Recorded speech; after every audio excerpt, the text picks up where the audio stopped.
Hello everybody, my name is James, hope you're doing well and welcome back to another video. And today we're going to be talking about Red Bull's response to an incident that happened in Bahrain, as well as an odd penalty situation. If you enjoy the video, make sure to leave a like and subscribe for more Formula 1 content. So I thought I'd start today's video by talking about George Russell, with it being reported that he could be in line to get a really nice contract extension. Now, I think Russell has started brilliantly 2025. You know, that Mercedes is not the quickest car, that's for sure, but Russell currently sits 4th in the Drivers' Championship after the opening 4 rounds, just 14 points behind leader Lando Norris. And so far, Russell has achieved 3 podium finishes, including a 2nd place in Bahrain.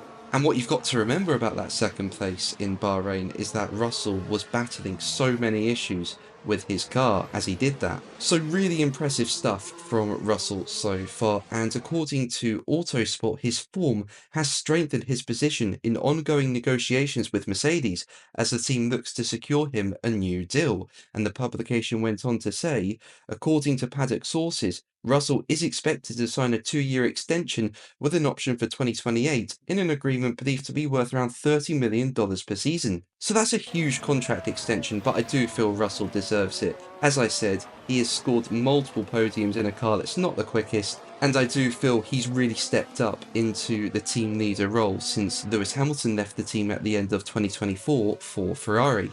But let's move on to Red Bull, with team boss Christian Horner explaining what happened with the pit stops during the Grand Prix.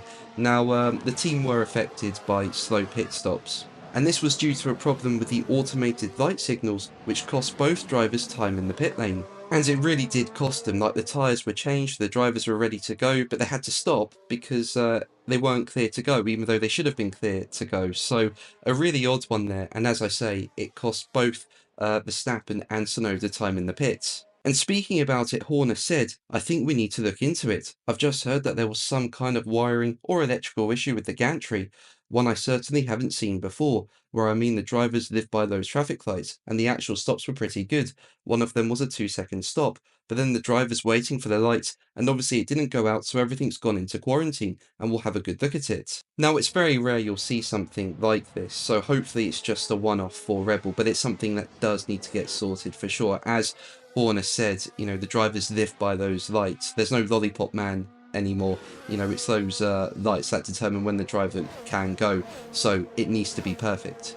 But let's move on to Williams, who are seeking answers from the FIA after a bizarrely lengthy delay to punish Nico Hülkenberg for exceeding track limits in qualifying cost Alex Albon a place in Q2.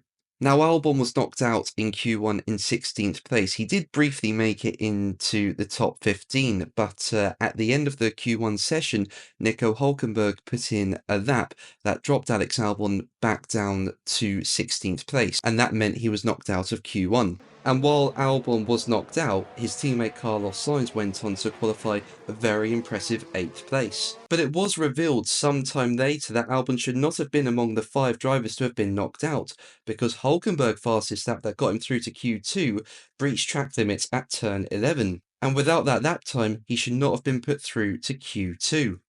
And with Q2 having already taken place, by the time the announcement came, it was too late for Albon to be allowed into Q2 and for Hülkenberg to be knocked out. So that was a shame for Alex Albon. It's not his fault. He should have been through. I think he could have had the pace to get into Q3, but it just wasn't to be. And now Williams have responded to this incident, with team boss James Vowles telling Sky Sports F1, "I'm not feeling good about this. It's frustrating. The track limits are analysed live. But the result for Hülkenberg came way after we would have had an opportunity to go to Q2. Alex had the pace to make it all the way to Q3. What I'd like to understand now is why this happened, but it's not going to rectify the positions. The position is where it is on the grid." So what actually happened here? Why was this track limits breach from Hülkenberg not picked up by the FIA? Well, according to the race, the track limits breach was not automatically picked up by the FIA, but it came under the spotlight after rival Aston Martin complained to race control about it, and the stewards revealed after qualifying that it hadn't been flagged to them until Q2 was underway. So it looks like a mistake from the FIA there, but it's unfair to Albon. It really is. I feel he deserved to have a chance to get into Q3, but it is what it is. and hopefully the FIA do not do this again. But that's going to be the video from me today. Thank you ever so much for watching. Make sure to like and subscribe for more videos, and until the next one, take care.